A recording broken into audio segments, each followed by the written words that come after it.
meeting to order, 7:05.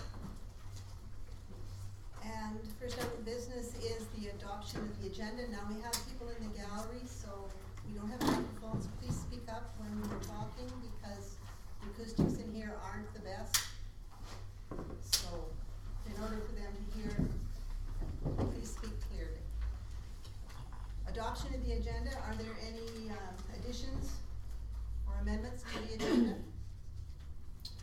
Councillor Danaka? I would like to add the letter from the Raven Inn. It was in the correspondence on the webpage.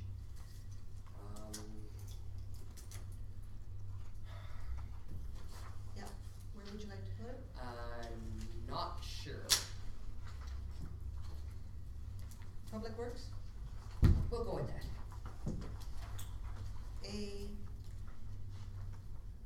one, small I, Raven Inn, correspondence. Has everyone seen that letter? You? No. No. You have, Councillor Rose? No, okay, so when you get a chance, if you could have someone print off copies. All right, Mr. Tomaco? Yes. Thank you. Can I add, just maybe somewhere to talk about that computer program for getting, town feedback from the residents that I sent an email on? Community services? Sure. And that will be community survey. Yeah.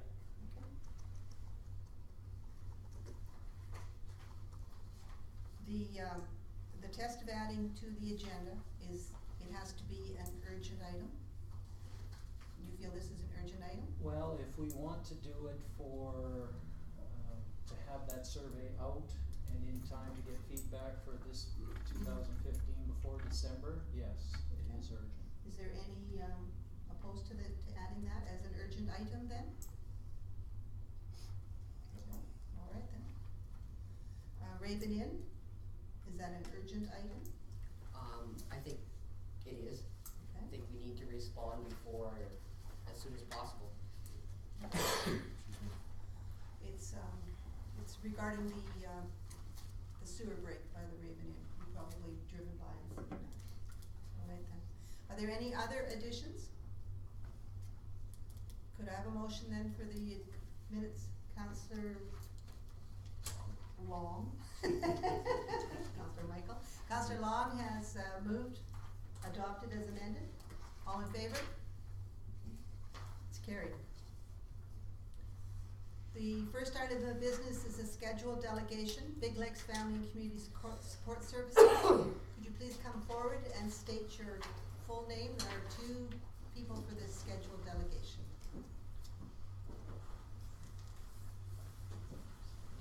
Two right there. Is this the hot seat? That is the hot seat. Good evening, ladies and gentlemen. My name is Louise Meyer. I'm the Director for Family Community, Big Lakes Family Community Support Services.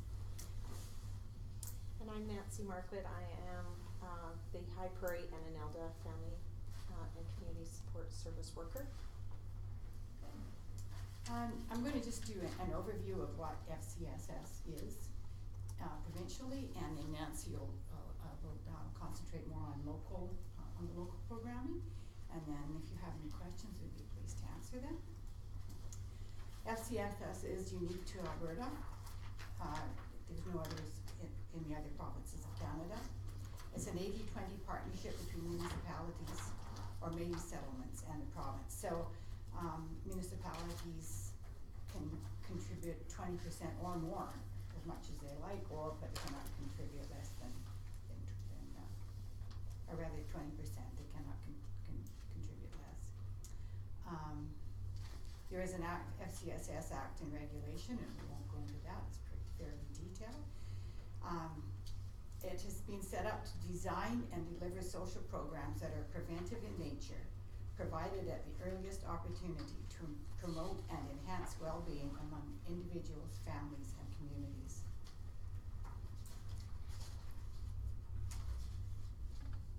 Key principle of community development is based on the belief that self-help contributes to a sense of integrity, self-worth, and independence. People helping people. There are 321 municipalities in Alberta organized into 207 local FCSS programs. And there are less than 4,400 Albertans that are not served by an FCSS. There are 8 regions in the province. Services and projects that may be offered. They assist communities to identify their social needs and develop responses to meet those needs, including raising public awareness around community issues, developing strategies for community advocacy, developing comprehensive social community plans and initiatives, environmental scans, service reviews, strategic planning and program planning, in-kind support to community-based groups until they're able to sustain themselves. They're to promote, encourage, and support volunteer work in the community, and also to inform the public of available services, including information and referral, community information directories, newcomer services, and interagency coordination. To enrich its strength and family life by developing skills so people can function more effectively within their environment.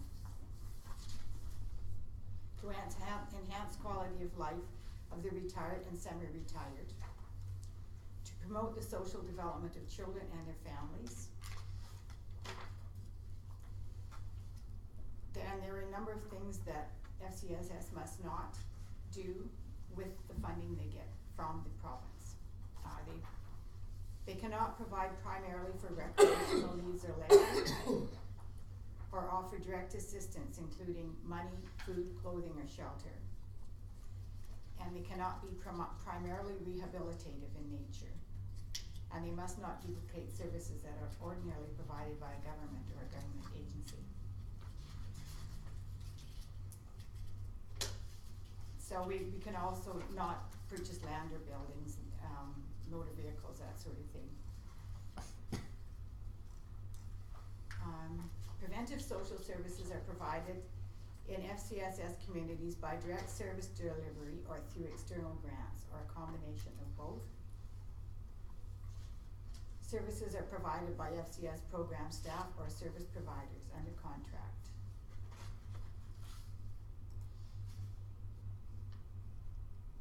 And in some cases, FCS can provide small grants to local organizations to provide their own programming.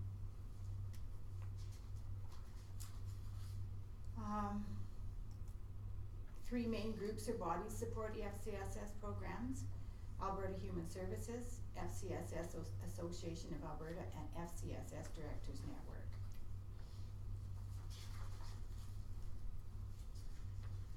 And that sort of covers it, sort of the macro picture of what FCSS does. The rest of this, you probably don't want to hear about all of it now. And I do have a copy of it to leave with you should you have time to peruse it. So, what we also have to do every year, and that's my job, is to do something called outcome measures so that we can get our funding. Every year we have to pick a program, and we have to outline the logic for it, the reason why it's valuable within our community, and then we have to do evaluation, and we have to enter that into the provincial data bank of programming for FCSS. And our funding depends on that. If we don't do that, we don't get funding. So we work together to put that together, and we get that out to them every year.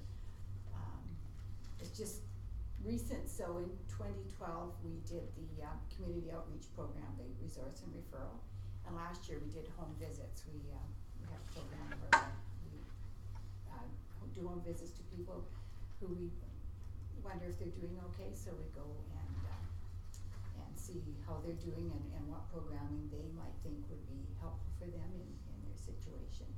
And we ask, and we also offer information about what we do. So that's the one we're doing outcome measures on this year, and I'm also required, in addition to that, to do the online report to the province every year. again so we can get our funding. And they want to know what we did with the money right down to the last penny, so we do that. A bit of a challenge, but it comes together. So that is sort of a big overview of what happens with FCSS. And I'm going to turn it over to Nancy to sort of look at the picture in her area.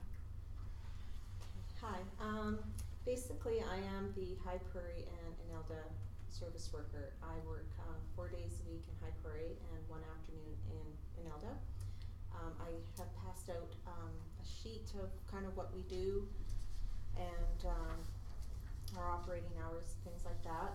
Mainly my clients are mostly seniors.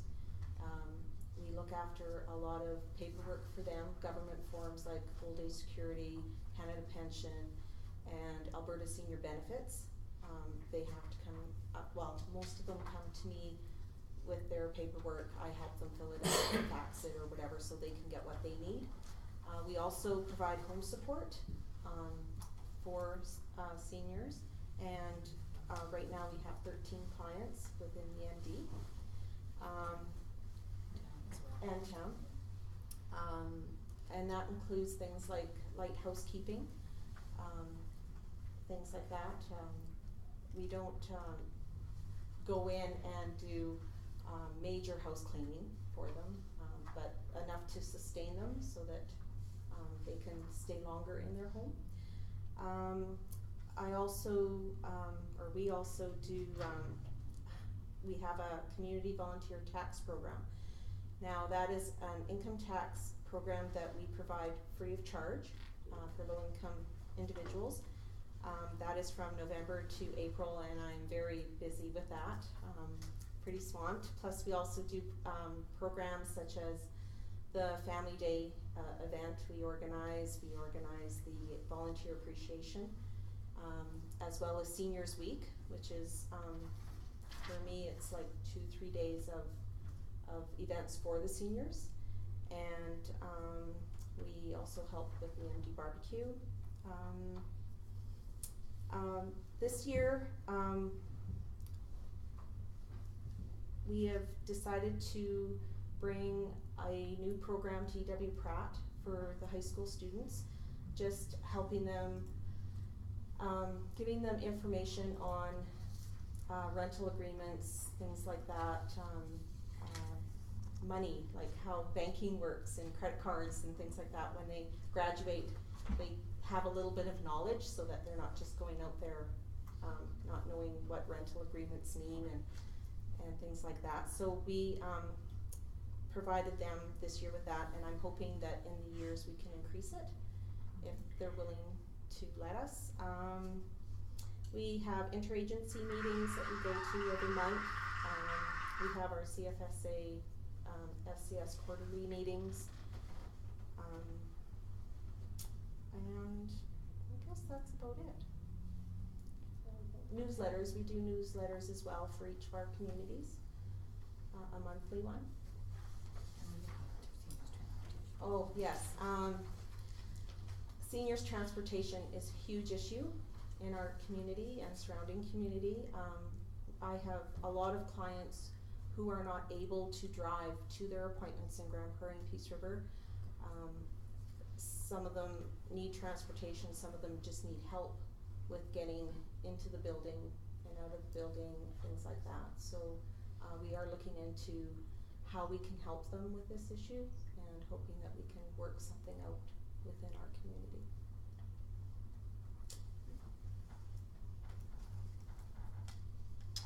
Okay. Questions, Councillor Long? How many people do you actually have using your My FCSS? services? You've got Every 13 month, clients, but yes, every month I submit to you. Crystal gets a monthly report, and in that report are numbers of people that come to my office, and I record every person that comes in and requests whatever they need. So you, I believe, I don't have the numbers with me, but every month you do get a monthly report with those numbers. And summertime is usually a lot slower than, you know, September to June. in the summer, I still have seniors coming in for paperwork and things like that.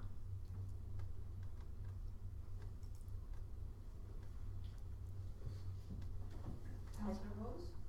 I just had a question about, well, two things. Great on you that you're going into the schools and teaching them that information, because it really is totally missing the education Well, system, so that is. Yeah, when my daughter much graduated, you know, she was kind of left out there with, well, all my kids really, and they get some of this information in comm class, which is done in grade 10 usually. Mhm. Usually in grade 10 they're not listening or they don't go. Right. So then they forget, and I was thinking, well, it would be good information to give them in grade 12 so that they can think about things when they're planning to graduate and afterwards. So if they're planning to get an apartment, oh, I guess I need to know about rental agreements and how they work. And Mhm. so the Well, numbers credit cards weren't and very interest good and all this that year because they put our program into Success Block and we didn't have that many students No. show up.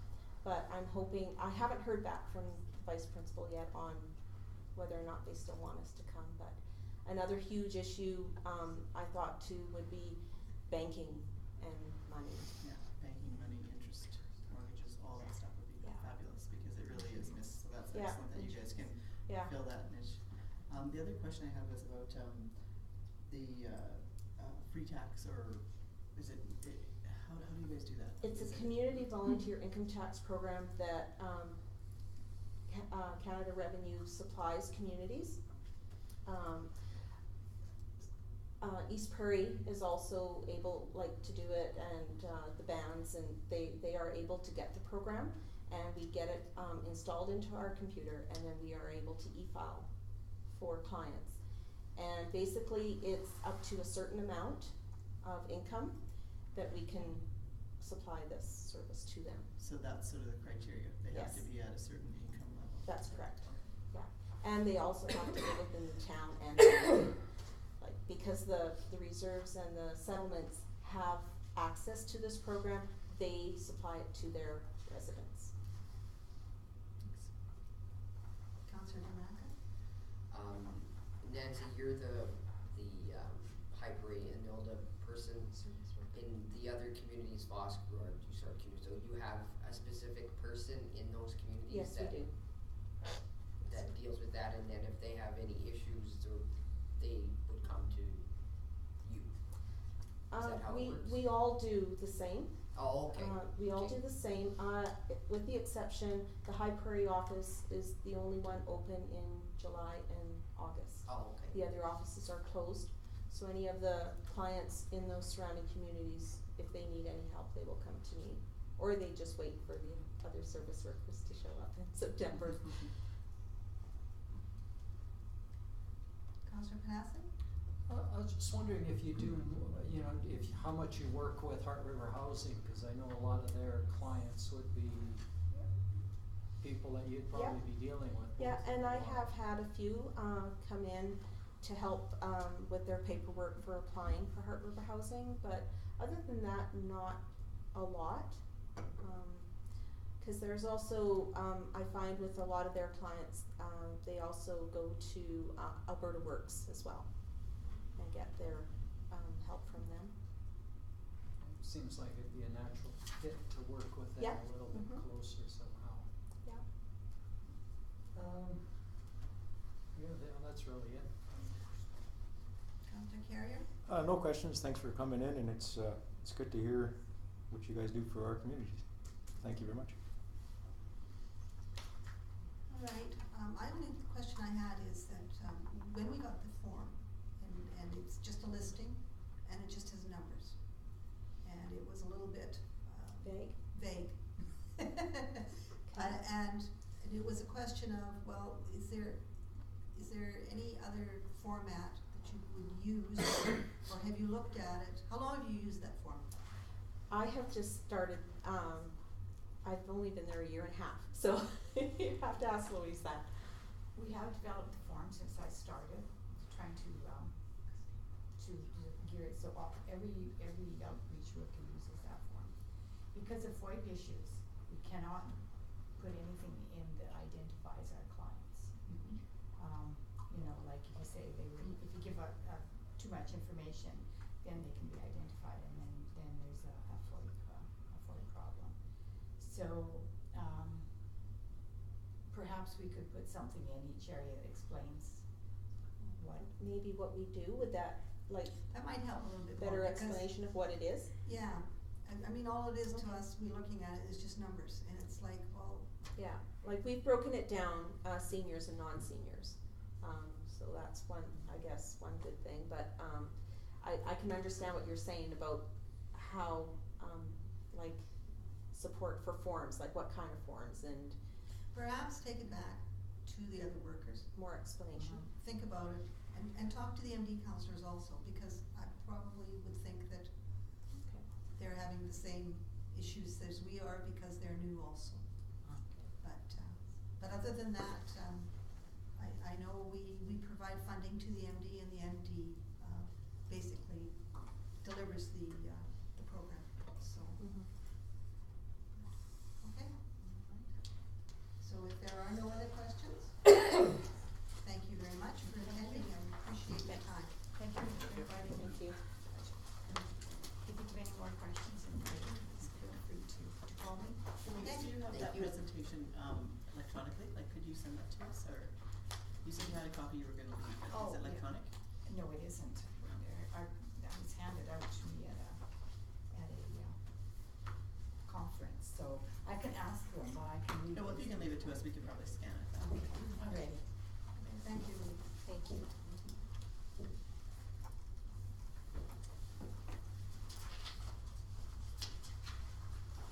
Crystal, do you want to pick up the paragraph?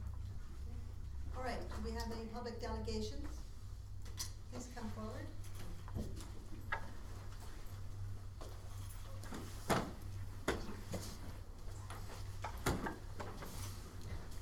And could you please state your name? Colleen Barnes. Barnes? Tammy Napier. Pardon? Tammy Napier. Okay, All right, we have two concerns in the same area. Do you wanna go or do you want me to? Okay. Okay, I have the thistle that's been growing in the back. I know it's been cut now, but, maybe the bylaw officer should have done it before the fact. And there's still thistle, and I'm not naming the person, but there's still thistle in the back 40.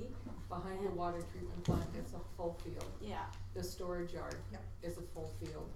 it didn't get cut. Torgie's is a full field. Okay. Yeah. and the town was, I don't know if you guys do the ditches, but there is lots in the ditches also. But they've And seeded out. They've They've already been seen, snowing. it's been late already. Yeah. What else did I have to say? Just about the thistle, I think. Yeah. The rest is. No, I actually have one more thing to complain about. I think I came with Tammy one time to a meeting, I don't know how many years ago, was with Trillian's fence, and it's not finished. You can still hear them, and the bang, bang, banging is still going on, and they only did so much fence, I don't know how to do it. I've had 3 pieces, Yeah. or as they put it, 3 pieces of fence. It's not a full fence, it's a wooden fence, which really makes the sound bounce, it's not a sound fence at all. The issues with the belly dumps coming and parking all around the residential area are insane. My house lights up like a Christmas tree. I phoned, the town, and they gave me Brian, Martinson's number to call about the dust. It was insane. Belly dump after belly dump. I've got photos. They're lined up down to where Mr. Fisher has his gravel pit all around the block.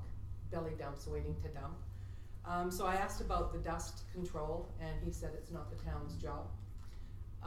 He contacted Carillion. They won't do it, is what I was told. So he did, this was last year or the year before, he finally sent out a girl with a big tank in the back of her truck that they water flowers with, and told her to zigzag in front of Carillion for me, to shut me up. So that worked well. Yeah, but I remember you coming around when you were campaigning and you asked about my fence.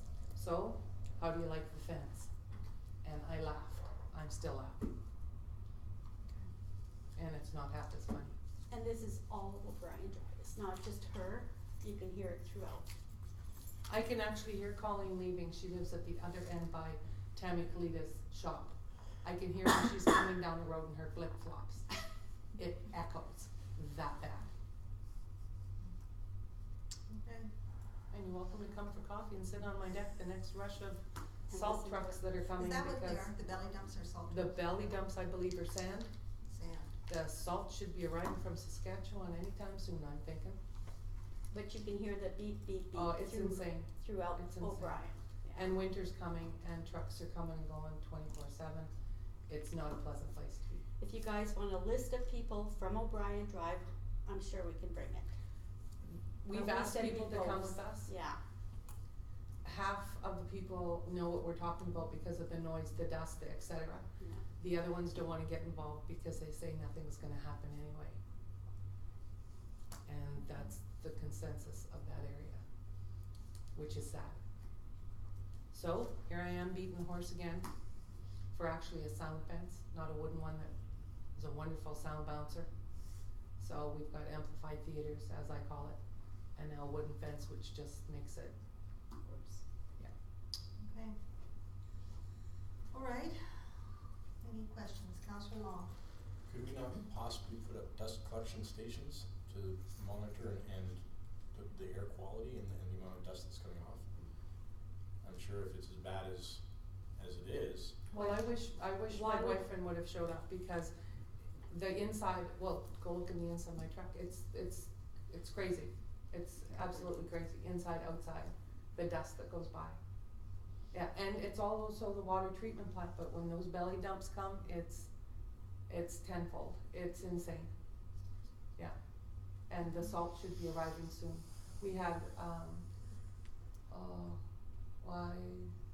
there had to have been 6, at least, belly dumps, just itching to get in there Okay. already, yeah. And that's unloading, we listen to the loader, we listen to them unloading, they leave the back pup out, they go and dump part, they go hook back on, it's like, it's crazy with the beeping of the loader and the moving of all of it and piling it, and now all the pile has to go inside, so we get to look forward to all that too. It's crazy, yeah. Any other questions? I'm surprised that we haven't at least put calcium or something down the road to Well, remediate Mhm. the dust. there would be one thought. I Mhm. agree. Councillor Tanaka? No. Councillor Rose? So you're complaining about one business? I'm really, really confused. It's- So the it's- water treatment plant is? Well, the water treatment plant is lots of Which- traffic, Which water treatment plant? the one By across the O'Brien tracks. Drive. Where everybody fills up, like Yeah. all Attack, XL, like the big water trucks. Mhm. People that haul water out of town have their water tanks in the back. It's, And it's, the road is dusty, so that's what you're, well, it's, is that that what you're part's complaining about, or paid, the yeah. water plant is doing Oh, something? no, it's just the traffic. the dust on the road? And even though, well, the dust is all coming from Carillion and their sand trucks and whatever else might be there. So it's Carillion that you're complaining about? It's always Carillion. They never should have been put near a residential area. Yeah, that's sort of an interesting area, just sort of the dynamic of how many businesses Well, are the there funniest thing and is the how many lady who residential. okayed it, when I confronted her here in this town office, was gone within 2 weeks. Pardon? She was gone. No, sorry, I didn't hear the first part. Oh, the lady that okayed it, The she building told permit me or in front whatever. of both bylaw officers, when she okayed it, she didn't know the extent of what was going in there. Oh, I see. And I got angry and I said, and you okayed it, and I used nasty language anyway, but both bylaw officers were standing there. And 2 weeks later, it was a Margaret somebody, and she was gone. I think the zoning's a bit of a challenge because it's so mixed there, like you can have It's a mobile light homes from industrial just about- area. Light industrial is not 24 hours. This is a 24-hour business, 7 days a week. And it lights up my house like a Christmas tree inside, come winter time. Not fun. Okay. Councillor Carrigan? I empathize with you, I've been there myself, and the trucks come in there, the Jake brakes are on, Mm-hmm. and it's, the spring, you got farmers out there doing their spraying, they have to use treated water, they can't just use dugout water. Yeah, exactly. Yeah, they're hauling too. Yeah. See what we can do with it. So, I have a question. Yes? Are you guys gonna do anything with the fields around there that still have this thistle? I believe, as far as I know, that Public Works is working on cutting this, Even on public places? well, that's where they should have been cutting all summer, especially if the town owned it, they should have. No, it's I don't not think town, it's town. it's not town. It's Okay. right behind the water treatment Yeah. plant. Yeah. That's the storage yard, I know which Yeah. one, cause I drove by that one also. Yeah, there's a lot of. What is the, Mr. Tamaka, what is happening? What I would suggest is that we refer the matter to administration to investigate and get back to council. I think I need to talk to Public Works and find out what the issues are and what the options are, and present to council something that is more informed. Well, I just wish you guys would do it before the thistle comes in, Yes, that's I all I will. have to say, Yeah, because it's we were great. snowing. It was No. like snow there. Yeah, once I've heard you, I'll talk to Public Works tomorrow, Mm-hmm. and we'll start taking a look at it and see what the options are, and present council with what we find out and how we can do, what we can do to alleviate the problem. But it needs to go back to Public Works to take a serious look at it. Yeah, cause like I said, there's even weeds beside the, I don't know who owns the place by the, called the railway. That's totally weeds too, so. Oh, yeah, I know, that's the one where you just, when you're going to, Designs by Town, you just Yeah. turn in that whole area Yeah, there. it's, that whole Yeah. area is That's just all totally, thistle too, I know. Yeah. yeah, Cause I drove through that whole area and then I Yeah. said, weeds are a problem, Yeah. get it big cut time, and you guys before sent they- out a notice apparently for. Well, we got a thing in the mail about all the horrid weeds and that you're Mhm. supposed to report them and had a spot. No. And I'm thinking, we have photos, like, come and check this corner out. And did you report them? Or I did you send in I photos? haven't, well, we've made the call here. I made a call. Yeah. I made a Colleen call made to the the call right town, now, yeah. I made to Bloom and Mark, is it, I don't know who The you're other one? talking about. Yeah. Alright. so. That's good. Yeah, there's. Alright then, I think we've got your issues and, we will refer them to administration. The, thistle, of course, has been, it's bloomed, it's It's too late It's now, too late. but I'm saying for next but year, next please year, I do think, something. is going to have to be a more aggressive Yeah. program, because now they will have gone to seed everywhere, Oh, yes. Mm-hmm, and, it's gonna come back yeah. tenfold. Yeah. The, belly dumps, the parking, I think that administration can certainly take a look at that and, discuss whether or not they can sit. I don't know really if they can sit in a residential area idling or whatever, but it's something they're going to have to discuss with, the bylaw officer. And the dust control, I think certainly is Public Works again, to figure out what are we gonna do about that, and saying that it's not a town issue, it's somebody's road, if it's either the town's road, or is it the MD road, or is it whatever, it's somebody's road, Yeah. so certainly, it's gonna be actually looked at. Perfect. Okay, thank you so Thank you. much. Thank you. Thank you. Appreciate it coming. Now, you can make a motion now to refer to the administration? Sure. Would someone like to make a motion? Councillor Long has made that motion to refer the issues raised by the public delegation. To Public Works, to investigate what we can do with dust control, weed control, and the sound barrier, issue. And the, backup lights, the beeping. And determine if in fact they meet the qualifications of being a light industrial. If they have loaders and heavy trucks and everything else, I'm thinking maybe it's not. Now, they should have a lot of information on this, because this has been an ongoing problem. You should have good history to bring back to us. Okay? All in favor? I get the motion read back, please. Could you read the motion back, please?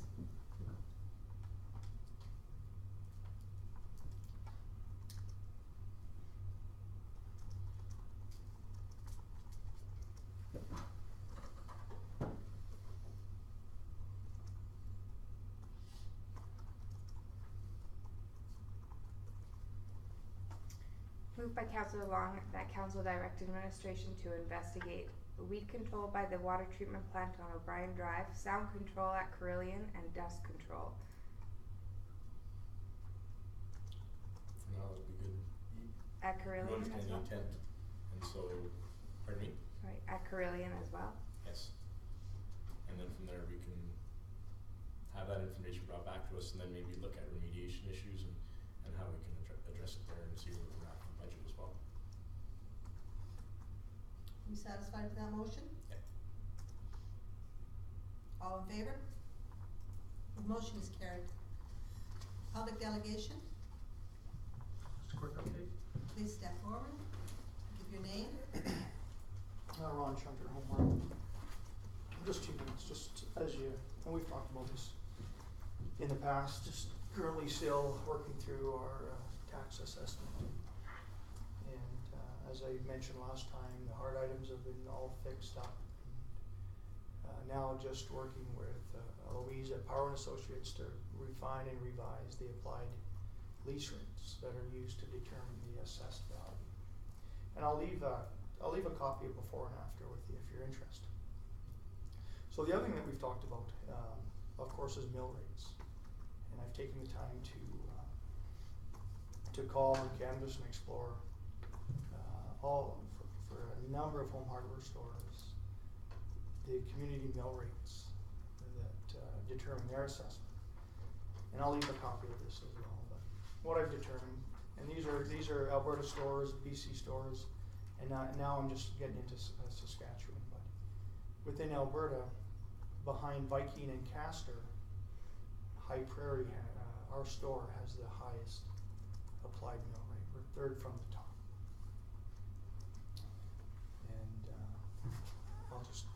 And on that note, I'll leave you a copy along with the before and after where we're at. Just about there, but still working on the lease rates. Is the lease rate you're using, have they taken into account that is based on your income and therefore is almost a royalty rate? No, still discussing. And actually their position at the present time is they're really, in their opinion, there's really not much more that they can do. They don't have sufficient data that's local, really that applies to the community. They've acknowledged that they've used some numbers and some data and some scenarios from outside of the community to determine that rate. And for us, for the main store, it's $11 a square foot, which I've figured out, it's my opinion, that certainly if the store was positioned in Stony Plain or maybe Grand Prairie, somewhere else, that's probably a fair return. We're still at odds over the warehouse and the cold storage building. They've moved from $7 down to $6, down to $4 on the cold storage. Probably should be about $2. So there's still a little bit of some movement I think that needs to occur in my opinion. But So I at that meeting that we attended, yeah. didn't they say that they couldn't use outside information? They had to be specific to. Well, in the absence of information, though, they stated that they turned to computer models and different tools to aid the assessment process. And an appeal.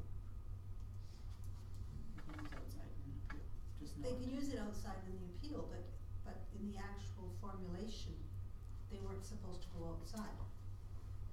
Is that what they said? Yeah. So they're going outside. Well, it appears to me that they are. Well, if they do, it will assist. If they don't, they're gonna have to deal with the lease rates that they have here in the area, and that's where they've got the first original information was the lease rates that they had in the area. So they're probably only looking to rectify the situation. I don't know, like, that whole procedure, but that's so probably what they won't share is where the numbers are coming from. I've openly shared all our information, but I don't have anything else from local businesses or locally to compare it to.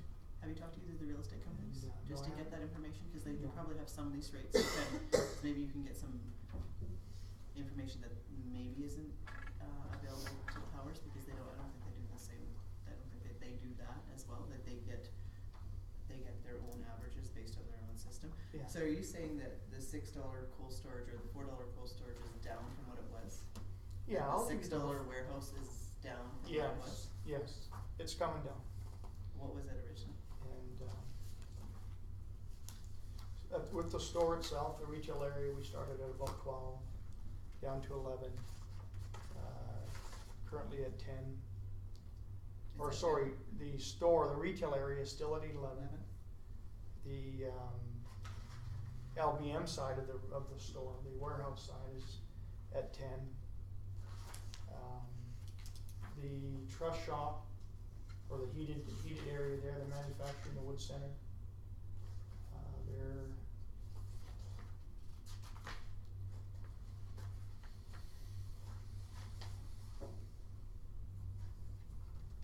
from 7 to 5 it appears, and then from 6 to 4 on the cold storage. And the certainly my aim was to ensure that all the hard items, the assets, are accurately accounted for. So, you know, right off the top, the square footage of the building was wrong and a few things, we fixed all of that. And as I knew it would, the parking lot and all of that was wrong as well. And that part of the assessment has gone way up from 60,000 to about 330,000. But it's accurate, right? Our parking area has tripled in size. So all the hard items are all of that again is all cleaned up. But and I'm spending more time on trying to understand where the applied lease rates come from, the $11 and the $10. And because of everything that I read and people I talk to, the cold storage probably $2, the wood center, you know, $4, and the retail area in the $9 range. Overall, we've moved from about 4.8 million down to about 3.8, but still a little bit of work left to do. But, again, also interested in this, you know, and again, I've still haven't. There's a few home hardware stores that I need to get into the database, into the worksheet, but behind Viking and Castor,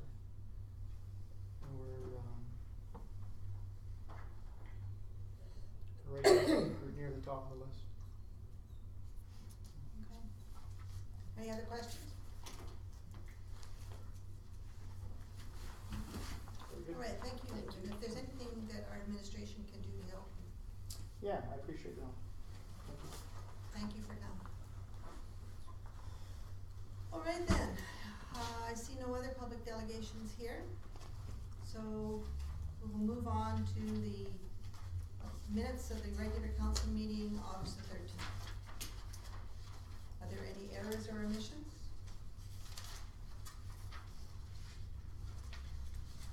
August 13th? That's what it says, August 13th. Should be August 27th. August 27th. I guess the agenda's wrong. Okay, I was just kind of confused with this thing. I was here for that one, and I guess the last one. August 27th then. Could I have a motion, and unless there are any errors or omissions? Councilor Tanaka? I make a motion to accept the minutes from August 27th, 2014, regular council meeting. All in favor? As presented. It's carried. Next item is the financial statement, June 2014, page 14.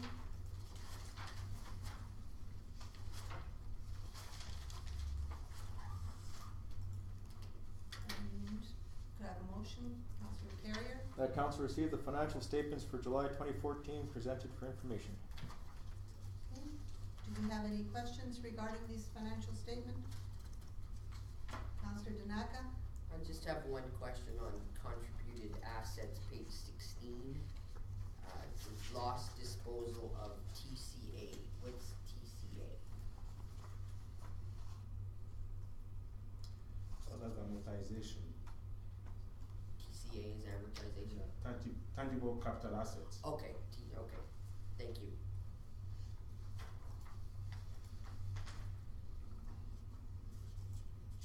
So what was that?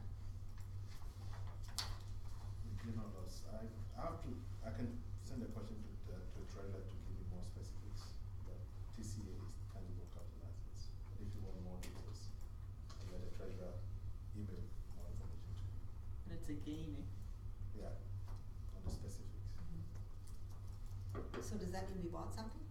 I'm not sure, but I can get information from Okay. the treasurer. Are there any other questions regarding it?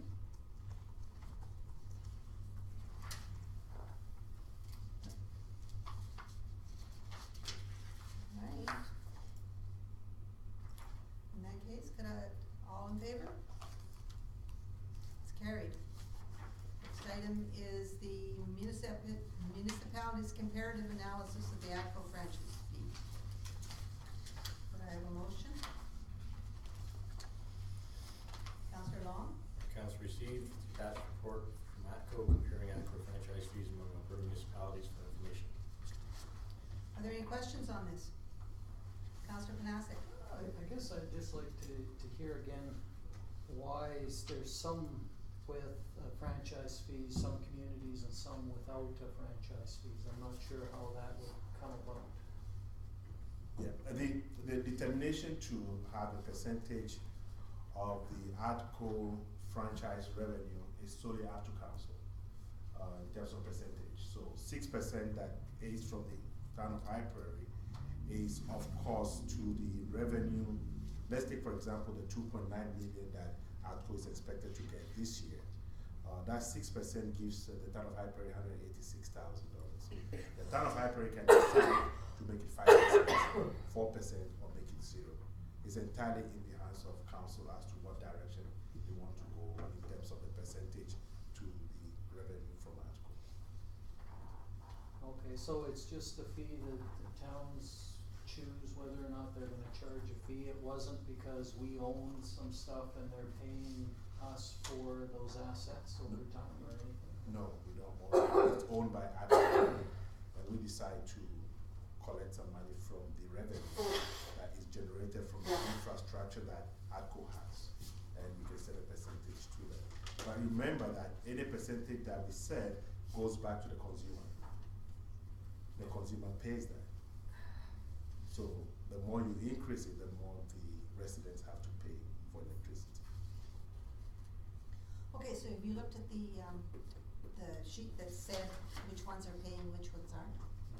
So you notice that most of them are reserves and media settlements that are not charging a franchise fee.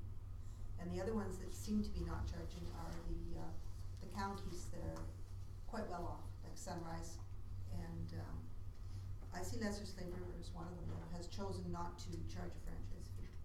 So I could see, from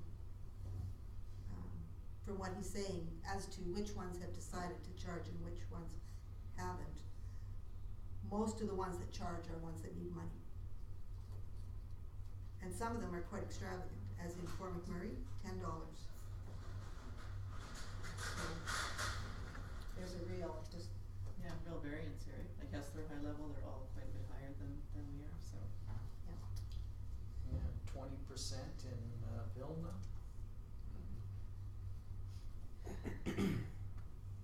And it's hard to say why they would have chosen 20, unless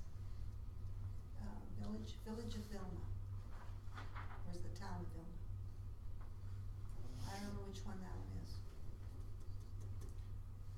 But I thought at one time the town owned a lot of this We did. infrastructure, and then you turned it over to them, so I thought they were sort of paying us over time for that infrastructure. That's what I was trying to get at, but that's not the case. Are they paying us for infrastructure, or did that come out as a lump payment once we sold it? I'm not sure what the history is on that. I'm sure they bought it. They asked for it. That's the assumption. You sell something, they pay for it. The current infrastructure, there's a revenue distribution on that is passed on to the consumer, and then based on the percentage set by council, that is deducted from that amount and then paid back to the town. But you don't know how much or how it was structured, that the payment of the infrastructure. And I believe that was about 5 years ago that we sold the complete electrical system to ATCO. So on the books, that probably, if it came in on a given year, we would have shown a huge surplus on that year. That would have been the year that we sold the asset. All right, So, we don't have our resident expert with us to help us, dig down into this. What was the rationale for bringing this forward, just for information or what? No, I think this all goes back to last year when we were looking at the taxes, and the same thing that's coming up with the water and the gas. We were trying to look at perhaps if there was an increase in user fees, I'll call them user fees, but if we increase that, then we'd be able to lower the tax rate. Okay. And so this fee, I mean, one of the things that we've heard from people is that taxes are too high in town. This is still a tax, but it's more, I'm gonna call it hidden, because people won't see it as much, and it's more geared to those that are using the resource and not going to everybody per se. So that was the discussion last year at budget time, and we wanted to see if that was feasible to do. And Okay. when I look at this, I saw it as we were about in the middle of some of this range, so I think it's about right at what we're charging on that. That was my opinion anyways. But again, it was just a way to look at how we can reduce taxes by bringing in money from another source Okay. and make our town more attractive from a tax base, or, you know, when people are moving out because the taxes are too high, or say that's why they're leaving. What is the MD of Big Lakes? It's probably 0, I would think. Yeah, it is. Trust our good words to them. All right, any other questions regarding this information? The only concern I have is that if you look at increasing the 6.25, the people that it impacts the most are gonna be families, because those people will have less ability than, say, a family like myself, which has 2 people in the house. We can accommodate and use less energy a lot easier than a family with 3 kids that has to do laundry and has to get just all of the things that kids need, and lights on in the house and everything else. So it's harder for them to make those adjustments. And so in the long run, they get penalized the most in tax. I agree. Unfortunately, the user pay is kind of the way things go nowadays. Any other questions? Any other comments? Then we'll save it for information for the 2015 budget deliberations. Thank you for bringing it forward. Well, I think if we were gonna change this, we have to make our mind up, because it has to, you know, reading this, it has to be advertised and promoted, so I think we have to be clear that once we're passing this here, we're saying that this amount isn't going to change in the 2015 year. Correct me if I'm wrong, Kelly, or is that? I would suggest that this portion of the discussion has to do with comparison. So if you receive it for information, we can move on to the next page that deals with making that decision. Okay. So this one is motion to receive for information, made by Councillor Long. All in favor? This motion is carried. And the next item is the ATCO Franchise Fee. Councillor Panasic? I'll move the council receive ATCO's letter dated August 25th, 2014, and the comparative rates for information, and that the administration forward a letter to ATCO Electric to advise them that the town of High Prairie remain at the current 2014 franchise fee rate of 6.25% for 2015.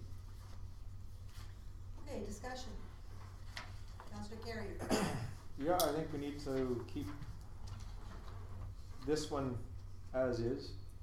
I think it's up to us to ensure that we are doing due diligence to make sure that every possible way we can save money or reduce spending is the biggest part. Instead of hitting people with more hidden taxes, I like that phrase of it, it's up to us to ensure we're doing our part. And we only have to look at this council as itself to know that we can do better ourselves at what we're doing with our budget, because as last I heard, we're over budget.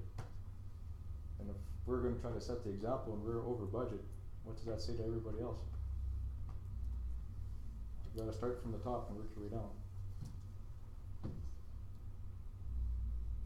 Councillor Panasic? Yeah, no, my comments is because I'm gonna say more in the middle, on this rate, I think it's a reasonable rate, and, I'm fine with leaving it where it's at. Councillor Long? He's just busy, just to. Well, I wanna know if we are in the middle. I saw that. From what I looked at prior, we're pretty much bang in the middle, I think. And I just want to echo what Councillor Carrier mentioned. You know, there's going to be a lot of changes that need to be made coming up this budget, but it's going to be starting, I think, with us first and working our way down. So, can't wait. Councillor Denaka? No comment. Councillor Rose? I agree with Councillor Panasic. I think we're pretty well mid-range, and at this point, there's little value in making any changes besides what's recommended action. Well, okay, any other comments? I'm looking at this and I'm thinking this is effective January of 2014, which means that every community is going to be raising this. I believe, aren't they? Well, no, but it's coming due, isn't it, on every community?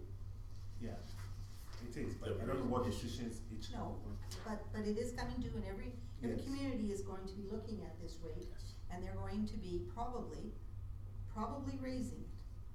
Because the cost of delivering and everything else has gone up.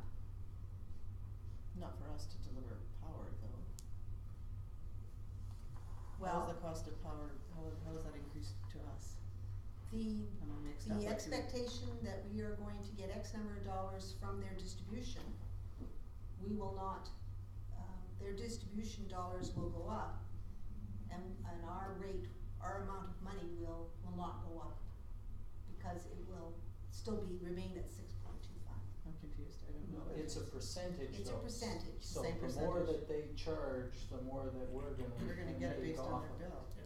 right? Okay, So if their distribution rates go up, we'll get a little higher percentage, we might make a little bit more Well, we'll money get from this, yeah, we will get the same percentage, but we'll get a percentage of a higher amount, because Yes. ATCO is actually charging more. but you won't get the same relationship. I'm You not won't get the following. same relationship because your percentage has gone down of that.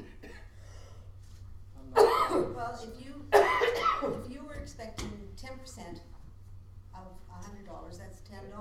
Right. Now they're going to get $11, you're going to get $10.10. But if you had gone took their 1% also, you would have then got an extra percent of their 1%. You're not getting, all you're doing is just holding the line, you're not getting the increase per se that they are getting. Because you're not rising at the Right. same rate as they are rising. Right, by keeping our rate at 6.25 instead of increasing it with their increase. I mean, last year was 2,000,005 and change, and now estimated for 2015 is 2.9. So it's up $400,000. If we were to raise it accordingly, yes, you're right. But again, by doing that, we're raising it on the backs of the people who can least afford it, in my opinion.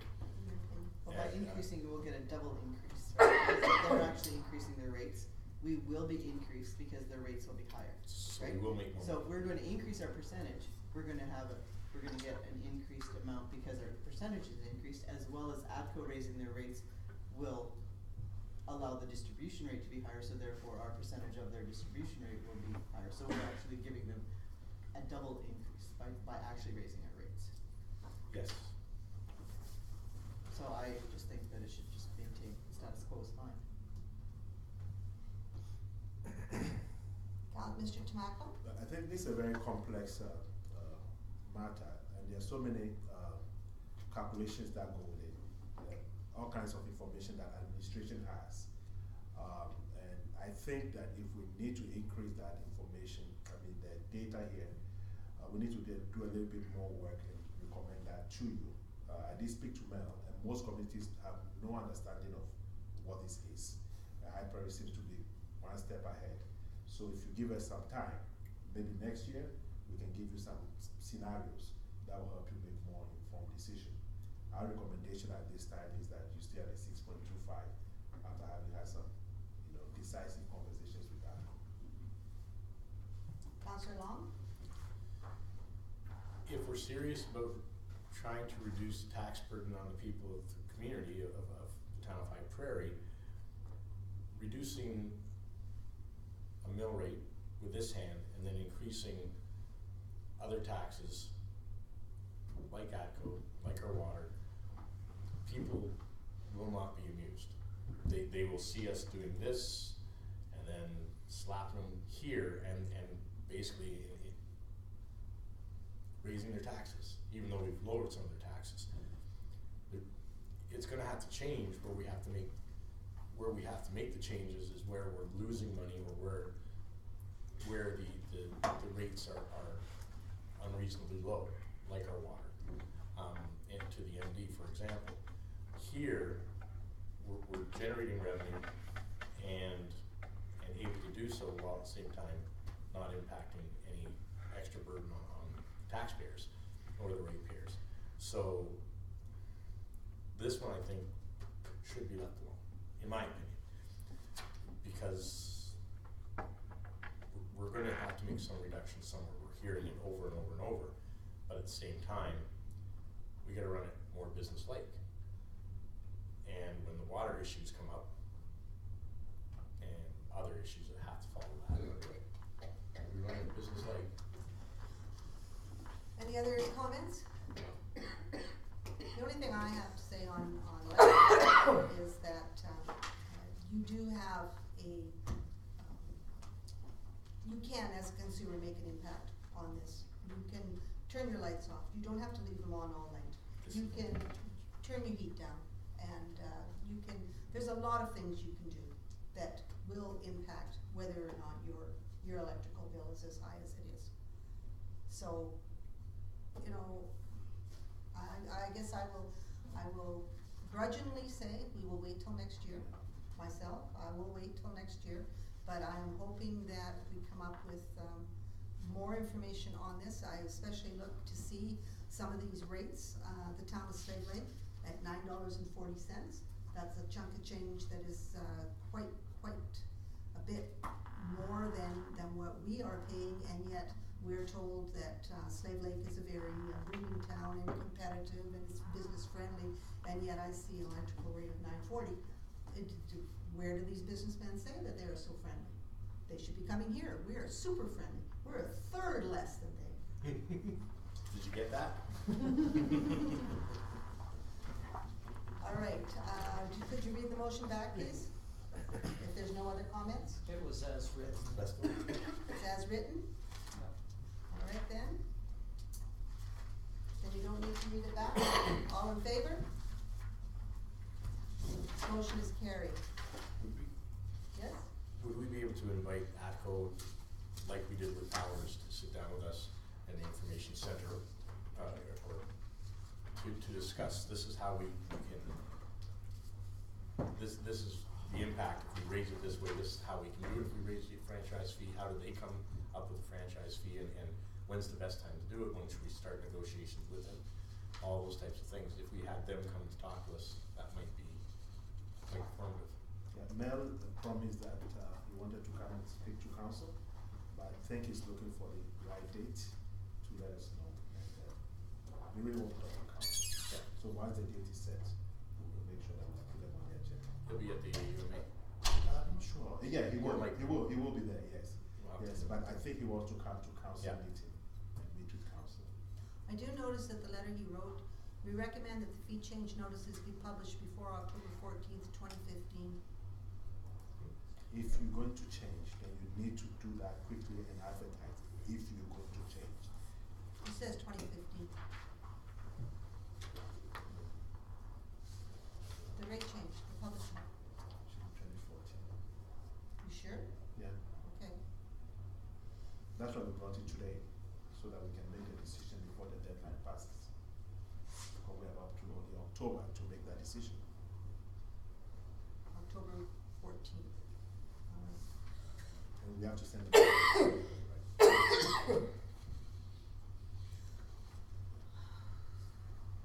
Okay, that one, did we vote on that? Okay. Pardon? Reggie. Regimen, very regimen. Development incentive policy is the next item of business. Councilor Carey. That council approves policy number 56-2014 property tax development incentive grant. Questions, comments? I think this one was what we asked for, to Yes. extend the 90 days. Any comments? You understand it though. So from, the previous policy was from June 1st to June 15th. Right. And now it's from June 1st to August 31st. It's, Will the developer be aware of this, or is it up to him to to become aware of it? Do we have a brochure or anything to give to him when he takes out a development permit? Do we have any information to let him know that there's now deadlines? Our policies are public, and every developer is treated equally, so it's a public information. When they're given a tax assessment, is the deadline to appeal it usually listed Yeah. on that date, on that? Everybody's given equal information. Yeah. So it should be on the tax assessment if you're going to appeal it, the deadline to, well, this isn't really appealing, so forget that, yeah, this is looking for the tax rate. Sorry, I'm thinking of something we all else. do it, don't worry. It's Yeah, okay. it's been a long day. It happens. I'm thinking that this is the type of thing that we should have a rate card or something available in the town office to hand out as an information brochure. It should be somewhere. I mean, it's nice to say that policies are public, but if nobody's looking for the policy, how are they going to find it? I mean, we have policies that nobody even knows about, but I think this is one of those things, and I agree with you, because I think, you know, when we're trying to promote development in the town, we need to have a package for developers, for anybody new coming in to say, here's what we can offer you, here's the incentives for coming into town. And I think we have to have some kind of a package that would go to these developers to say, here's what the town will do for you. another example of that would be the Centerstone development.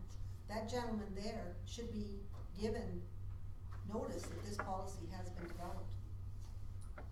He might be able to find some builders that might be interested in this, but he doesn't know that we've developed a policy.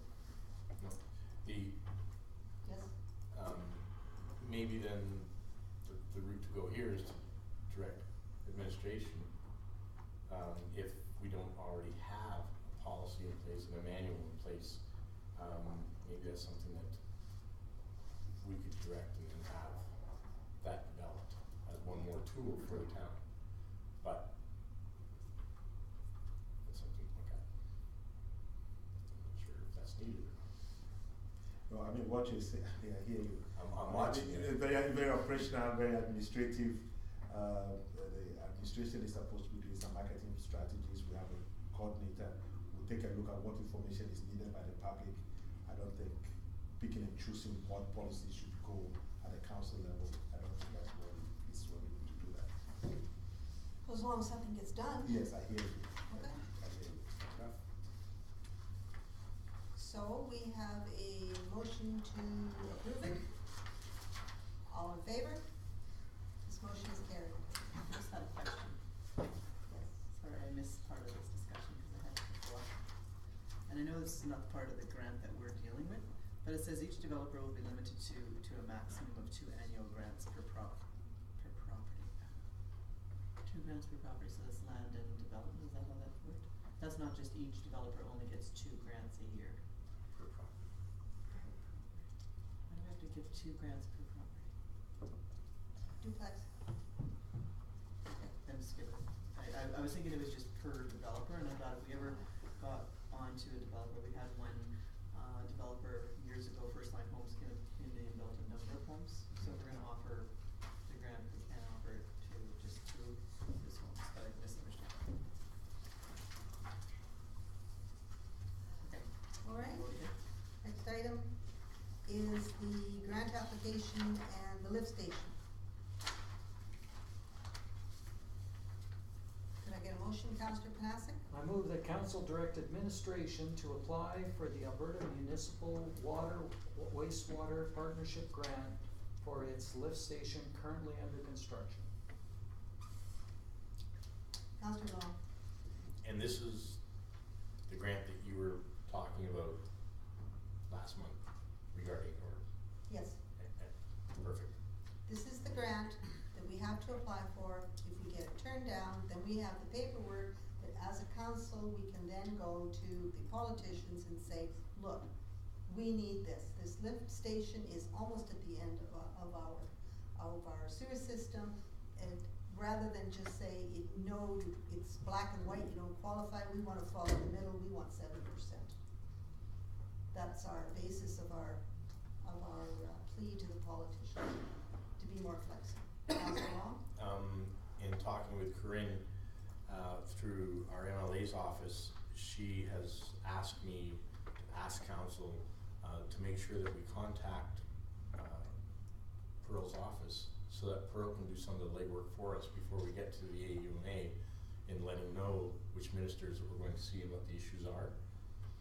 It'll give us a better prepared presentation, and better backing as well. So things like this and the Railroad Avenue and any other things that need to get done, maybe those are things that we need to address to the MLA's office so that they can give the ministers responsible the opportunity to and give them the heads up so they can do a little bit of legwork as well. Are we, and this is an aside because it's not part of this discussion, are we meeting as a group to discuss who we're gonna try and meet with? And currently, I think what's happening within the province is, for the AUMA, there are questions about who's slotted for what time, from what department, and we're still working on where the high Prairie fits in. We just got the approval for municipal affairs. There are other departments that will come to us, and once we have the slot, we'll get back to council and let you know exactly which departments or ministries we're meeting and what the issues will be. So, Crystal is working on it, right? Where are you at so far? We're still tentative with all of them because of the scramble in the provincial building, or in the province. So you're either meeting with a minister or you're meeting with their head directors. We don't know yet. So I've got tentative dates and I'll find out. And I have tentative dates for transportation, AUMA. I'm still waiting on Alberta Health and, or not AUMA, sorry, Municipal Affairs. And then administration was invited to meet with the grants department for municipal affairs. So we're booked for that, for sure, So we've got 3: transportation, municipal affairs, and Alberta Health, for sure. Alberta Health is still very tentative. Very tentative. Yeah, but we have, for regional transportation and municipal affairs, you will meet with someone. I just don't know who yet. So with those meetings, do we have something on paper that we can leave with them? Yep. That we're going to give them that Well, I've says already this given is them the an concerns? agenda. They've asked what you want to speak about. So, the lift station and 50th Avenue are number one that you'll be discussing. You only get 15 minutes. So I figured we better talk about the priorities that you are discussing within council right now. So those are what's on your agenda, and other grants to be seeking to help you with funding for those things. 5 minutes less than last year. That was a crunch. Yeah. So I guess if there's any other issues, we should be in touch with administration. Yes. Okay, all right, well, let's go back to this grant application lift station. We have a motion to direct administration to apply for that, made by Councillor Long. Do you want it read back again, or all in favor? This motion is carried. The next item is the High Prairie District Museum and Historical Society. Could I have a motion? Councillor Danaka? The council forward the High Prairie District Museum and Historical Society request to repaint the exterior of the museum to the 2015 budget deliberations, and direct administration to invite the High Prairie and District Museum and Historical Society to an upcoming 2015 budget deliberation meeting. Questions, comments? Councillor Panasic? And this might be something that they would have to talk about in the upcoming meeting, but I see here that there's a cost for sandblasting and priming that part of the building at $2,000. But what's the cost of the repainting and the pictures that they wanna put up and that stuff? Do we have any idea? Regarding what, my understanding is, I don't know if you've noticed I guess I would call it the front of the museum that faces, west. They have on the front, they have some, and on the side, they have some, probably, I don't know, 3 by 10, something, different historical pictures on the side, and that's what they want to put on that back wall. They're looking at putting some more of those types of historical pictures on the wall with wording that says museum. Any idea what those cost? I have no idea. Councillor Long? As badly as it's needed, the sandblasting, the priming of the building, I think certainly falls under the responsibility of the landlord. But to maintain the basic upkeep of the building, but when it comes to the actual murals and things, I would really like to see the society do some major fundraising and get out there with the community and hopefully get some donations that way to help offset these costs. I think it could be done, and it could be done more cost effectively and less of a burden to taxpayers if we were to actually help coordinate and see them coordinate rather a fundraising campaign to help them with those murals. Councillor Danaka? I think they're only asking for the building to be repainted. The rest of the costs they will take on their own to do up the lettering for that says museum. If it's approved to do up the pictures, they'll look after that. It won't cost. The letter that they've sent basically says that. Yep. They only want to be involved in the selection of the colors of the paint. So the rest of it, they want to install their own signage and murals. I'm concerned with looking at this building, it isn't going to last until next year. I mean, this looks like much, well, I guess has your public works looked at this to decide, is this gonna be okay until next spring? Yes. I talked to Brian today, and just to make things very clear, is that we're supposed to do the sign. The cost to us is $2,000. Everything else, the choice of colors, they want to talk to us to make sure that we don't go put pink or red, so they're comfortable with that. And then from then on, they will bear the cost. And so far, everything seems to be okay. I just talked to Brian today. What about the roof that was leaking? I'm not too sure. I can inquire about the roof, but so far it's just been about the walls. Right? I think the roof was fixed. I think the roof was repaired at the last time it leaked. So, okay, looking at this, you're saying we're okay to wait until next spring with this sandblasting and repairs. Yeah, we're submitting the cost for the 2015 budget deliberation. And this is not going to deteriorate over the winter, that all of a sudden they're gonna come forward and say, these blocks are, well, you've got your public works people. Yeah, What did they say? I don't have any information to any skepticism raised as you raised. All they want is, they said to 2015 budget deliberation, have a discussion on it, approve it, and go forward. Alright. Any comments, any other?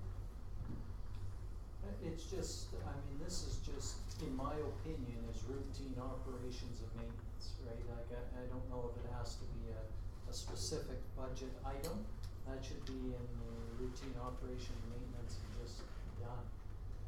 When it's in that kind of shape, it just needs to get fixed. The same things with that we saw in the Moosehorn and other facilities that we own. We need to keep them up in a appropriate manner, and needs to get done. The problem with this though is that we don't have any budgets for buildings that we own.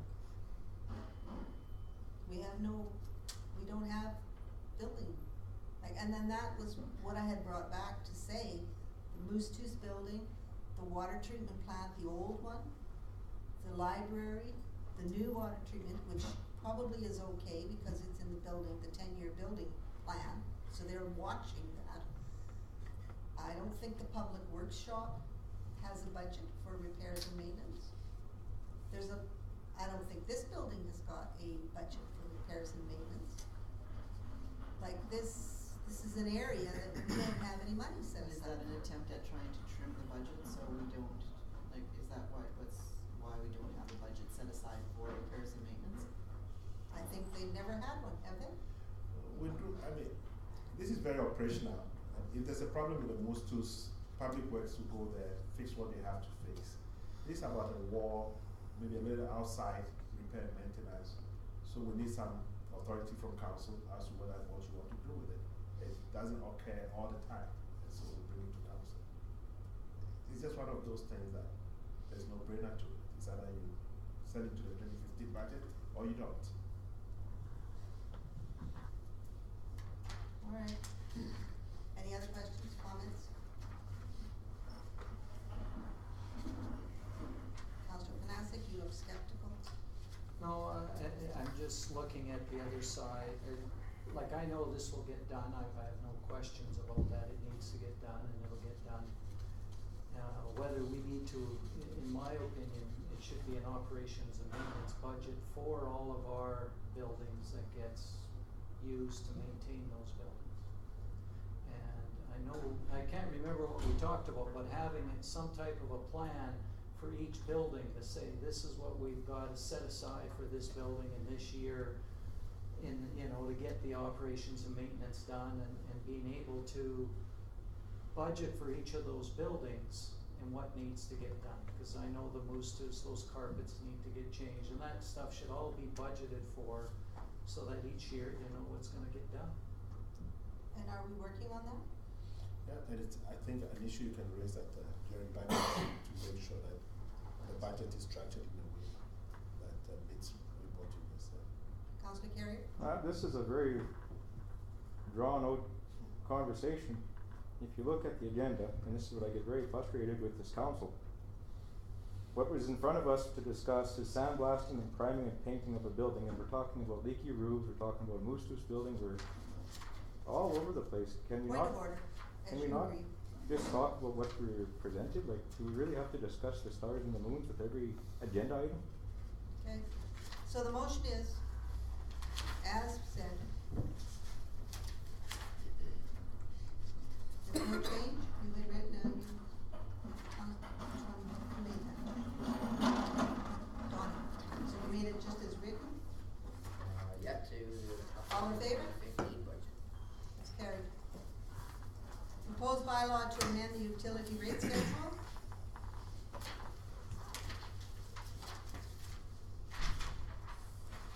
Motion, please.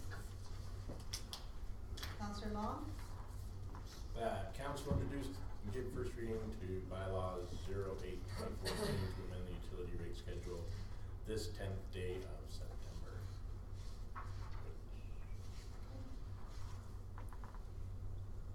And that council gives second reading to the bylaw. No, I think we're going with one vote at a time. Are we gonna do one vote at a time? Yeah. Okay. So we're introducing this and we're giving first reading. Is there any discussion?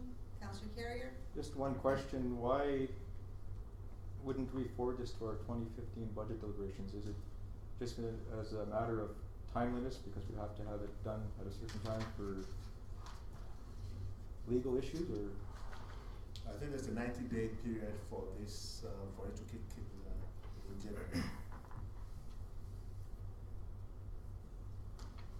That's what the policy that we brought before stated, that we needed 90 days to get this done. Right. So, but you raise a very good point. Councillor Long? Discussions with people around the community, and as early as today, we have a deficit, and I'll lie that we have a deficit, I agree. For the water, for example, we're at $196,000. So how do we see the deficit? Where is it coming from? Why is there such a large deficit? Sewer, 221,000. So where does it break down so that when it comes to budget deliberations, we can actually have some effect on that, where we can say, this is where we need to look at funding increases or decreases, this is where we need to trim the fat, this is where we, right now we're just looking at saying, oh, we have a deficit, so let's just put more money into it. So I'm uncomfortable in saying that we want to increase it without really knowing the full picture of where the deficit's coming from. Is it because of infrastructure's falling apart, and is it because the cost of producing the product or getting rid of the product, sewage, has gone up, and if so, how? Is it manpower? Is it all of those things? And we have to sort of look at that. And we're not really getting that picture here. Revenue increase is to have the simplest way to implement the revenue increase is to have across the board 60% on the fixed monthly account fee for both residential and non-residential. That's a pretty large increase without us, with us having to defend that to the public. Why is it that we're doing it? I don't think we have all the information that we can do that comfortably, in my opinion. Mr. Tomato? Just a matter of procedure. Did you vote on the? No, we're discussing it. You may have to vote on it and have the discussion. Oh, the council get first reading. All in Yes. favor? Oh, okay. I thought we did that. No, we only, you made the motion that we give first reading, then we have to vote on it? Yes. Well, then we have a discussion, then we vote. That's the way we make a motion, we have a discussion, we vote. The When you- bylaw is different? Is Bylaw this what is you're saying? different. Bylaw is different. Bylaw is different. Yeah. It's not a simple resolution, it's bylaw. So the first reading gives you permission to have, once you agree to it, then you can have your discussion. All in favor of first reading of the bylaw? It's carried, now we can have a discussion. Would you like to reply to Councillor Long's concerns? I mean, this bylaw is subsequent to the policy that was developed by council. The problem we have within the utilities department is the fact that once you factor in amortization, which we have to pay for, given the fact that the accounting has changed since 2009, then you run into a big deficit within water and you run into a big deficit in sewer. What then happens is that then you are now operating at a deficit because of the factor in amortization. Prior to 2009, when you didn't have amortization factor, most municipalities were doing very, very well.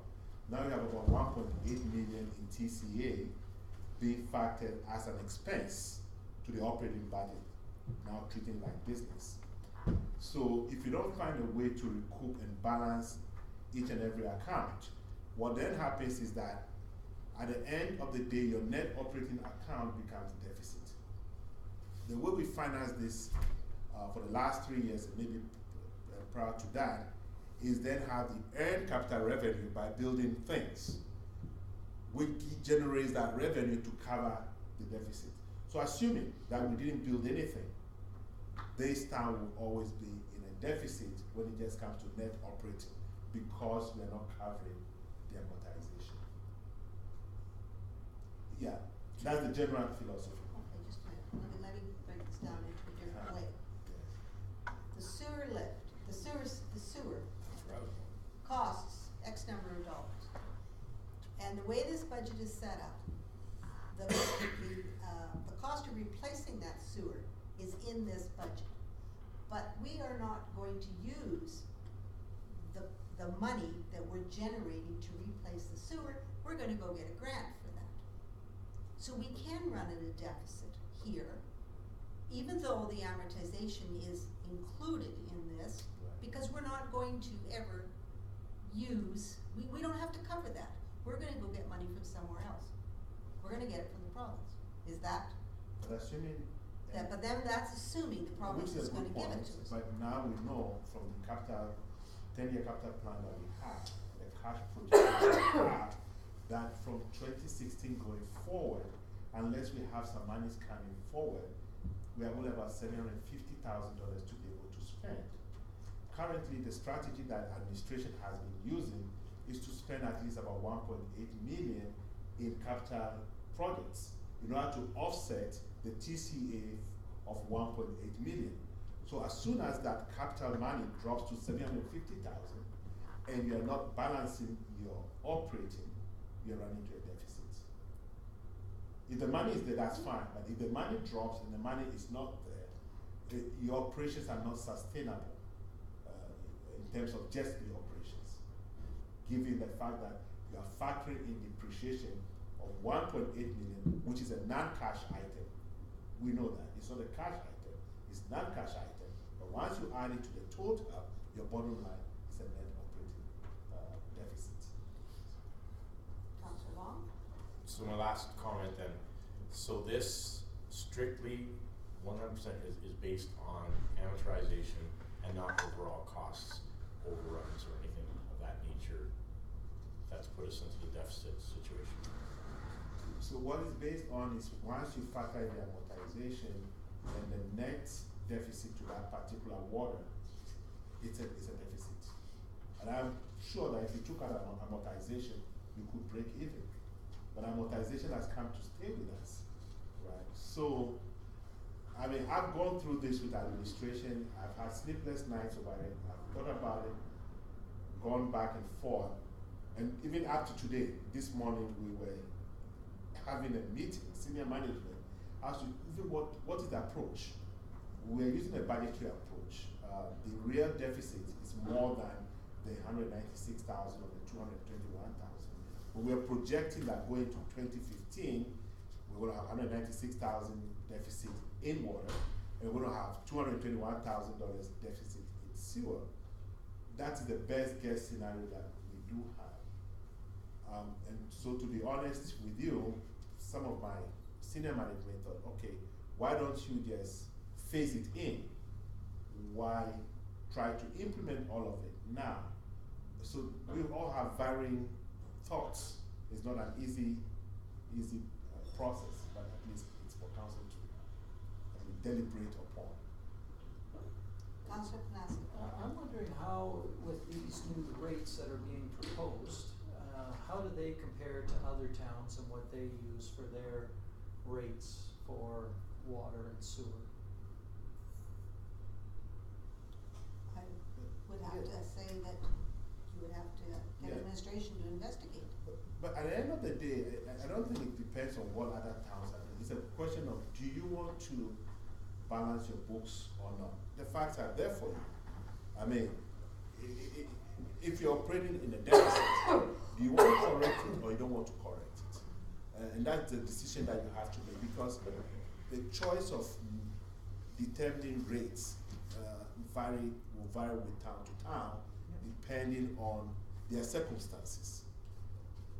Agreed, but I think what we've heard, and correct me if I'm wrong, is that we've heard that a lot of towns are balancing their utilities. That is very common in a lot of the towns. So if that's the case, that it's balanced, and we want to go to a balance, we should be at approximately the same rates as the other towns, providing our expenses are about the same as the other towns. And that's what I was kind of getting at, is are our expenses in line with some of the other towns for providing water, for providing sewer? And I know there's differences because how old is your water lines and all of those kinds of things, but I just wanted to get a feel for how we compare. Okay, so there's that thought, but there's also the fact that if you look at this, the budget that we are working with, the only place that amortization is really a factor is the water and the sewer. It's not a factor in our roads budget, because we go and get a capital grant for roads, so you don't see it, it doesn't show up. We never have to replace roads, we go and get the capital. It doesn't show up in the police officers replacing the vehicles, amortization is there, but it's something we have to cover ourselves. The water and the sewer, although the amortization is in there, we don't have to cover that necessarily, because we go and get a grant for it. So why are we trying to cover this amortization? Why are we not just pulling that out of there, or a good portion of it, and saying, we wanna balance what's left? Because we know we're going to go and get a different pot of money to fix any of the big sewer. Cause that's what that amortization is to fix everything. If those grants are available down the road. Well, if they're not available, there's a lot of other places in the province that are gonna have the same problem. Because I don't believe that they are balancing, and that's what this will show if you go get those rates. Let's find out what the rates are. When was the last time we had a flat rate increase? Last year, wasn't it? We weren't. 3 years ago. 3 years ago. But I think you confused me with your accounting on this one. Depreciation is depreciation. It's an amount that goes as an expense. You can't take it anywhere or add it anywhere. The 1.8 million broken into the different departments is 1.8 million. So the reason why we brought this forward is that you passed a policy about a couple of months ago that you wanted to balance your books. And that is why we have the bylaw in front of you. Otherwise, we would be bringing this here. You passed the policy to do so. That's why we have it in front of you.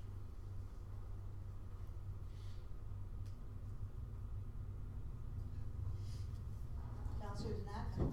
When we were discussing this, I thought we were looking more at the rates that the MD, that we sell our water to the MD for, to look at raising their rates as opposed to raising the rates in town. Or am I misunderstood what we were doing? No. But in regarding this, I'm reading this and it's like, okay, well, we have this deficit and we have this deficit. And so this one is, 16% in that one, so we'll just add 60% to that to make it balance, and we'll add 16% to that to make it balance. But is there any other way that we can look at this to try and find some other solutions than just saying, okay, well, we're short this much, so we'll just bump it up this much, and we're short this much, and we'll just bump it up this much? Like, I mean, that's the easy way to do it. Suspend it. What I would suggest, though, just for the sake of time and efficiency, is that we can go into second reading and then make sure that we don't have a unanimous consent, and then you'll have to bring it back in October. That gives administration and yourselves enough time to review it, look for other options, and if in that October there's no solution, you can defeat it or pass it. Because you can't solve the problem here. You know what I'm saying? You can only discuss it, but you can move the bylaw on the side by having second reading, and then not having unanimous consent. Without having unanimous consent, the bylaw has to come back for the next reading, September, October 8th, I believe. Or it can be just defeated on the second reading. Either way, I mean. Councillor Long? So, just reiterating what Councillor Tanaka said, it's my understanding, and I believe others, I can't speak for council, but that we were gonna be looking at the MD rate and seeing where some adjustments are gonna be made. So now there was also a concern of having a two-tier system, whether we were allowed to actually do that or not. We did. And so, here we go. And so, is Councilor Knesset, you're gonna respond to that before Sweet Home Alabama played? Councillor Carrier? I just have a question for you, Madam Mayor. When you're talking about the grants, if we don't have this, if we don't make the utilities pay for themselves so that they replace themselves, you're saying the grants are always gonna be there. No, Well- I'm saying if they're not there, other communities are gonna be the same boat we are. Okay, I do not believe that there are other communities that are covering all their costs. However, once we get the information from other communities and look at their water rates, we would know whether or not. Because their water rates are gonna have to be sky high in order to add in amortization. Cause look at what ours have got to go to. But Yes? you're talking about grants though, and we're saying that with amortization, it's usually covered with a grant, I guess is the better way of putting it. But yet here we have an MSI grant that covers the sewer lift station, but yet we're applying for a grant to get refused, so we can try to get money for. So I'm kinda confused of if we've got a grant, it's already paying for it, now we're talking about a water system where we can ensure that it's paying for itself without having to go through grants that might or may not possibly there. I'm kind of confused at how this thinking of amortization's in there, out there, cause the The grant is always gonna cover it.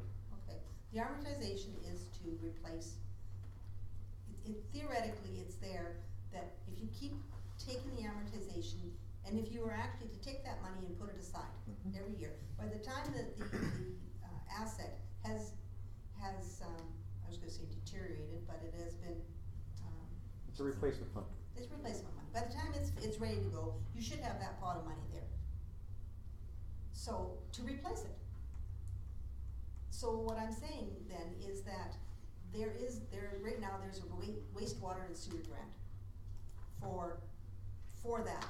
So all of those villages and towns and municipalities that had been putting money aside and putting into a specific account, they didn't have to, because they went and got a grant from the province that paid for that replacement.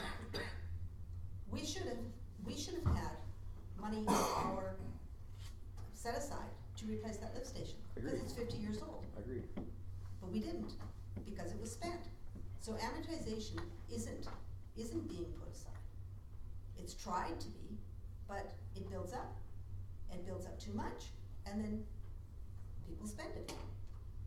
But we do that in our own household. And we think to ourselves, well, 10 years down the road, don't worry. We'll get something else. More money will come in. We'll have raises. Circumstances will change.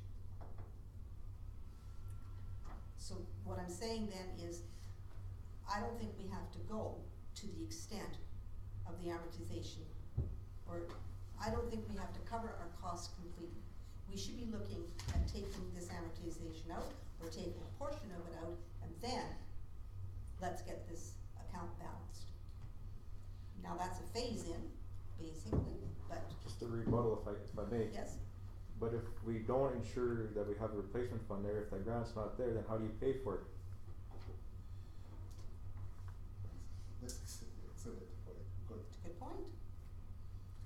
So I'd rather save and then have that money sitting there if you get a grant, and maybe you can, it's a surplus that maybe, that's something you didn't expect, like, Station. whatever, it's there. And all I will rebuttal to that is, there are a lot of communities that did that. And then the province came and bailed out all the communities that didn't do it. So the ones that saved and scrimped and whatever, they did it for nothing, because the province came and bailed out the rest. So somewhere there's got to be a balance of how we strategically approach this. Councillor Long? So the province mandates that we have to include and incorporate amortization into our budgetary process. That's law. We don't have a choice in that. So if we were to skimp or minimize our amortization,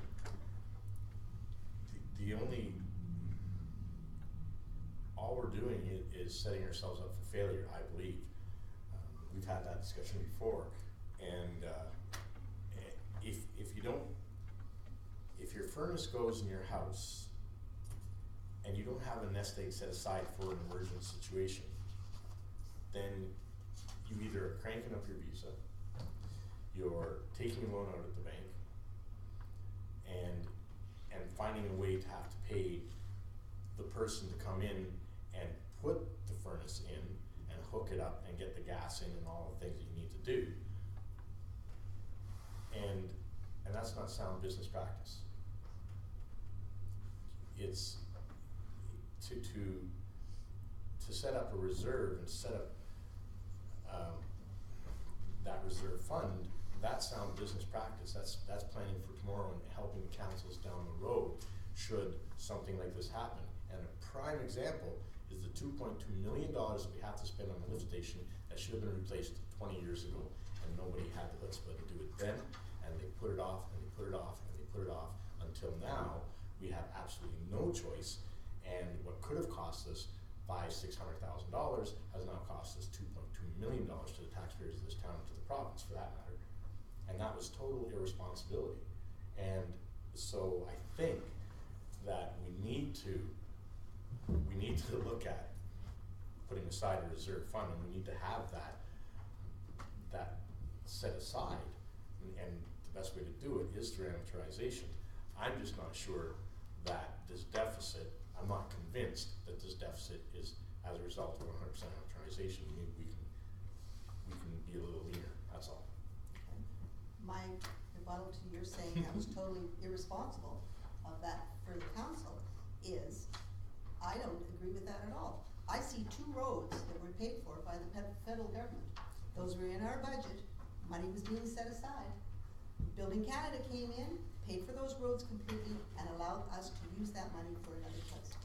Building Canada Fund is a 10-year fund that is now available, next year will be available for us for 10 years if we can get approved, if we have the projects, if we can move it, then we're pushing a lot of our projects into different years, or we're enabling us to move further.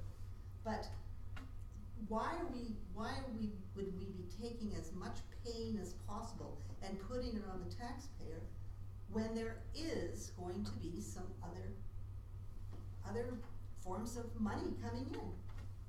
The answer. Yes, let's go with Councillor Panassa. Sure, okay. Sorry, I was just gonna say, the other way to look at this is, it's that hidden user fee, if you wanna call it, that sounds really nasty, but I mean, if our fees are realistic and we can increase some of the rates for utilities and decrease taxes accordingly, I don't see that as necessarily a bad thing. And I hear what you're saying, Michael, but I still think there's ways that people can reduce how much water they use and save some money, and so I don't think it's necessarily bad to raise the rates on water, decrease the taxes, because we hear lots that the tax rates in the town are higher than everywhere else, we don't hear that our utility rates are higher than everywhere else, right?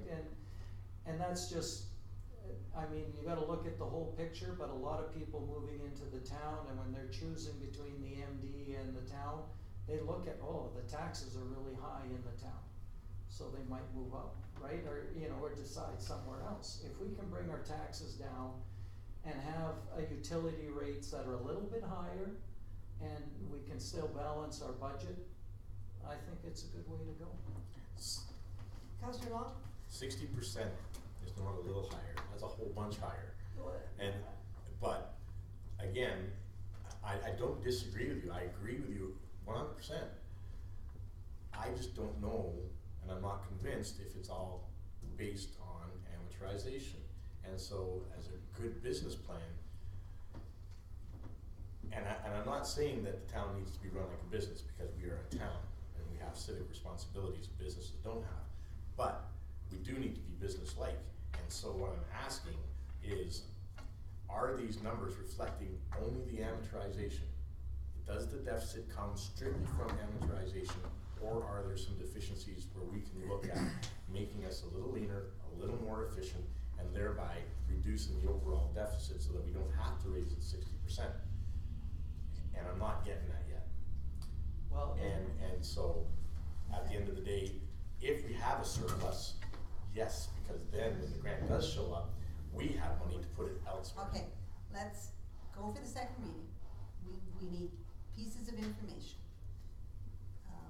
The information we wanted was the rates of the various towns around us, or communities. What other information did you want? I don't know where. You wanna think about it a bit more? Well, I'm just saying that where does it stop being council responsibility and then stepping into the toes of administration? But we still need to look at maybe having the department heads coming forward and saying, this is where we're at, and here's how we're doing business, and this is how lean we are, and when we're doing things the right way, or just, we need that peace of mind. Okay, so let's go for second, Councillor Carrier. Just as a last point, in all this discussion, we're talking $15 a month more on the sewer, and we're talking 20 cents more per cubic foot for water. $15 for a sewer rate, and if you can, instead of having a half-hour shower, you take a 15, you can make up your 20 cents. Pretty easy. Dude, I haven't had a half-hour shower in a decade. 2 decades. Okay. Since I was 16. Do we, would like to, give second reading? I need someone to. And also like some Yeah. historical information, just on when we looked at like the last rate increases and the flat rate increases. So remember that, and as soon as we do the second reading, then we'll pick up these pieces of information that people are asking for. Oh, I thought you were just giving him. He's writing it down, but we wanna make sure that we get it. So, okay. So I need something on second reading. well, we need to vote on the first reading. We did, that's why. Yeah. Oh, right, we did, sorry. I keep thinking we do it at the end, like everything else. Okay, so we're going for a motion on second reading. Oh, somebody's made the motion already? I will if somebody else has it. Councillor Carrier moves to give second reading to the bylaw to amend the utility rate. All in favor? I'm opposed. I'm opposed. Two We have opposed. can we do that again? It's No. the third one then. It's the Yeah, third it's the one third that's one gotta we be do. unanimous. Okay, Okay. so I need a third. Councillor Panasic? Unanimously go into third reading of the bylaw to amend the utility rate schedule. All in favor? And opposed? And so we are not going to third reading, it is defeated. Now the pieces of information, Councillor Panasic, The rates of other communities. okay, you got that? Councillor Rose, you wanted, Historical information just from our own community. When the rates have gone up. okay, and How efficient are the departments being run? And secondly, what's the implication of having a 2-tier system for the MD and for the town, and can we in fact do that? Yeah, I think Vern said or the person that was here given a talk on utilities did say you could do that, but it has to go to all of the other water co-ops, not just one or two of them, if I remember right. So I think we should make that a motion to direct administration to do those items. So, Councillor Long will make the motion, and I think that, you can instruct Crystal as to what they are. So the MD rate comparison, two-tier system, are there other efficiencies, rates for other towns, historical information increases.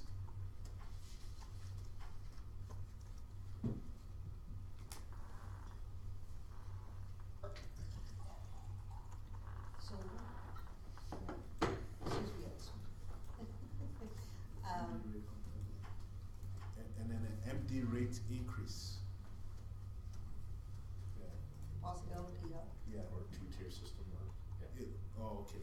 Oh, that's the two-tier system. that's the two. Okay, two-tier system, then. Okay, that's okay. So investigation of the Investigation two-tier of that. system, which I don't know if it's legal, it probably isn't, but you'll investigate that. How will you know about the efficiencies, how will that be done? Well, I'm assuming that Brian and Vernon, Mr. Walker, Mr. Martinson would come to the council and give us a breakdown on cost-saving measures that they've come up with thus far, where they're at budget-wise, and Maybe historically show us, where they're at, yeah. That's stuff that they'll have to do, we'll have to hopefully have the information. okay, I think you're gonna have to read that motion back. Moved by Councilor Long that council direct administration to bring the MD rate comparison, the two-tier system, rates from other towns, historical information regarding increases for utility rate schedules. Is that all of them, Mr. And Tyler? then historical accounts for water and sewer. So I look about 3 years, 4 years. I think, Right. Yeah, there are two historical, there's the historical information for increases and the historical information comparing from year to year in terms of water and sewer. Right. Expenses, yeah. to show how we're arriving at these. Right.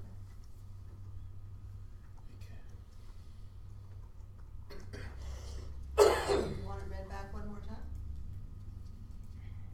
sure, for record's sake, Michael. Moved by Councilor Long that council direct administration to bring the MD rate comparison, the two-tier system, rates from other towns, historical information regarding increases, and historical information comparing water and sewer from year to year for utility rate schedules. Okay. All in favor? Now this actually I think is a good example of how we can look at a department and decide whether or not we can do anything for efficiencies here. We're gonna take a break.